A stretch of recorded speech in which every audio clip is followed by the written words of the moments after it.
చూసే ఉంటారు.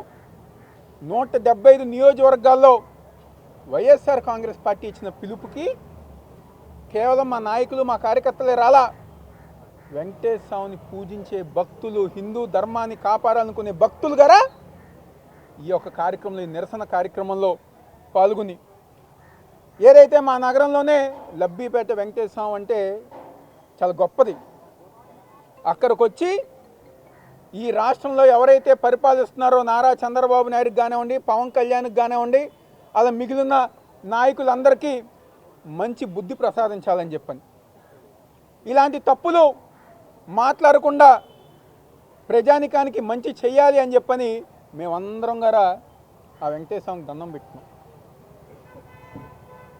ఇప్పటికైనా సిగ్గు తెచ్చుకోండి.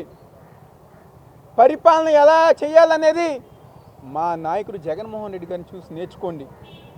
5 సంవత్సరాలు సంక్షేమం, అభివృద్ధి అన్ని మతాలకి, అన్ని కులాలకి సమానమైన న్యాయం చేసుకుంటూ, ఇటువంటి మీరు చేసే చిల్లర రాజకీయాలు 5 సంవత్సరాలు ఎక్కడగర మా నాయకుడు చేయకుండా ప్రజానికానికి మంచి చేసిన నాయకుడు ఉన్నారంటే అది మా నాయకుడు జగన్మోహన్ రెడ్డి గారు. 2014 నుంచి 19లో అభివృద్ధి పేరుతో మీరు మా విజయవాడ నగరంలో వందలాది గుళ్ళు కూల్చేశారు.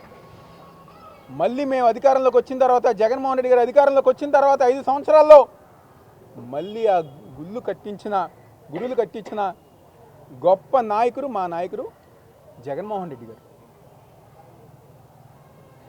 హిందువులంటే గౌరవం లేదు చంద్రబాబు నాయుడికి, పవన్ కళ్యాణ్కి. హిందువుల మనోభావాలంటే గౌరవం లేదు వాళ్ళిద్దరికీ. కేవలం రాజకీయాల కోసం ఎంతకైనా దిగజారిపోయే మనస్తత్వం ఉన్న నాయకులు వాళ్ళిద్దరూ. ఈరోజు ఆ రిపోర్ట్లు వచ్చినాయి. సంవత్సరం పాటు ఇన్ని అబద్ధాలు సుబ్బారెడ్డి గారి పైన, కరుణాకర్ రెడ్డి గారి పైన, మీకు ఇష్టం లేని అధికారుల పైన, ఏదో మీ చేతిలో పోలీసులు ఉన్నారు, లేకపోతే ఏదో ఒక 10 మంది మా తెలుగుదేశం పార్టీ అధికారులను, అనుకూలంగా ఉన్న అధికారులకు వేసి సిట్ అని పేరు పెట్టేసి వాళ్ళు ఏది చెప్తే అది ప్రచారం చేసుకుందామని చెప్పని మీరు అనుకున్నారు. కానీ పైన దేవుడు ఉన్నారు, సుప్రీంకోర్టు న్యాయస్థానం ఉంది. సిబిఐ వాళ్ళకి ఇస్తే ఎటువంటి జంతువులు కొవ్వు కలవలేదు, కల్తీ ఎక్కడ జరగలేదని చెప్పని మీరు మోమటంగా ఇచ్చింది. కాబట్టి ఇప్పటికైనా క్షమాపణ చెప్పండి. దేవుడి పేరుతో రాజకీయాలు చేయమాకండి. ప్రజానికే మీకు బుద్ధి చెప్పే రోజులు దగ్గరగా ఉన్నాయి. ఒకటే చెప్పుతున్నా తెలుగుదేశం పార్టీ నాయకులకి, లేదా కూటమిలో ఉన్న జనసేన మిగిలిన వాళ్ళందరికి గారా, ఏ రోజైతే వెంకటేశ్వర స్వామి మీద మీరు మాట్లాడారో, ఆ మహాప్రసాదం గురించి మీరు మాట్లాడారో, ఆ రోజు నుంచి చంద్రబాబు నాయుడికి, పవన్ కళ్యాణ్కి వాళ్ళందరికి గారా బ్యాడ్ టైం స్టార్ట్ అయిపోయింది.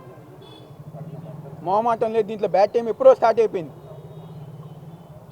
ఎవరైతే వాళ్ళని చూసి రెచ్చిపోతున్నా తెలుగుదేశం పార్టీ నాయకులు ఉన్నారో, జనసేన పార్టీ నాయకులు ఉన్నారో, ఆ దేవుడు ఉసురు గారు మీకు తగులుతుంది, జాగ్రత్త. దేవుణ్ణి, ప్రసాదాన్ని రాజకీయాలకి దూరంగా ఉంచితే మీకు మంచిదని చెప్పని ఈరోజు వాళ్ళందరి గారు చెప్తూ మీకు దమ్ము ధైర్యం ఉంటే సంక్షేమం మీరు ఇచ్చిన హామీలు నెరవేర్చండి. మీకు దమ్ము ధైర్యం ఉంటే అభివృద్ధి కార్యక్రమాలు చేయండి.